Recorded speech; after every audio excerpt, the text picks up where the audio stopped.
folo andro mialohan'ny anatanterahana ny fividianana filoham-pirenena mbola maro ny ezaka tokony ho tanterahana raha ny zava-misy ao amin'ny distrika ny fanadina faritra vahafitovonany no resahana. Anisan'ny mbola olana ao an-toerana ohatra ny fampianarana ny mponina amin'ny fampiasana ny bulletin tokana ny akon'izay. Vonina amin'ny fiatrehana ny fifidianana ny sehatra mpanomana ny fifidianana amin'ny distrika ny fanadina raha nambarany tompon'andraikitra. Na izany aza nefa dia mbola maro ireo olana hampetraka amin'izao fotoana izao. Anisan'ny misongadina indrindra raha ny fanazavan'ny tompon'andraikitra ny tsy fahafilahan'ny mpifidy ny fampisana ny bilita tokana. Vonina aloha ny olona satria efa leon'le inona moa zany efa seranana lava ohatr'izany dia ny ankamaroany loatra dia voniny.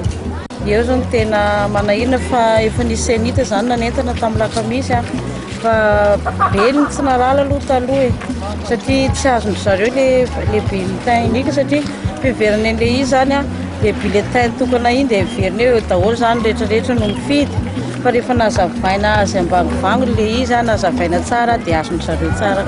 Ho an'ny fokontany Antafitenina distrika ny fanadina izay ahitana mpifidy 2,700 araka nambarana filoha-hevitry ny fokontany dia tara ny fahatongavan'ny modelin'ny bulletin unika entina ampianarana ny olona ary no mariany fa sarotra ihany koa ny fanentanana ny olona amin'ny fampiasana izany bulletin tokana izany.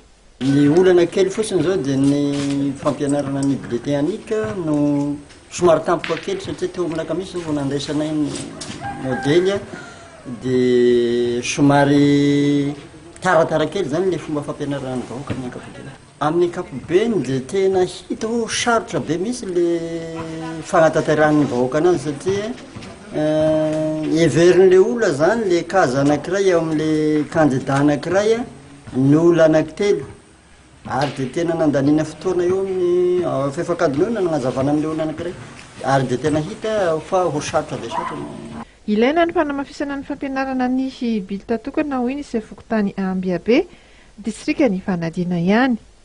Tokony hampianarana ny olona satria ohatran'ny olona dia tena any ambanivolo any ngamba dia mino fa dia tena tsy hahay amin'ny zavatra misy ary tena tsy ho fantany misy na dia hampianarana azy dia mila fampianarana bebe koa vao mahay. Raha ny zava-nisy izy malasa teo dia samy mihetsiketsika mampafantatra ny kandidatoana ny komity mpanohana. Eo amin'ny fitaovana ampiasaina amin'ny andro ny fifidianana kosa dia mbola tsy tonga eo nivon'ny fokontany samihafa anatin'ny distrika ny fanadina izany. Anisan'ireny ny karatry ny mpifidy sy ny vata fandatsaham-bato. Ny distrika ny fanadina izay ahitana mpifidy manodidina ny 5,5 alina ary mitsinjara amina fokontany 3,20 sy birao mpifidianana 8,20.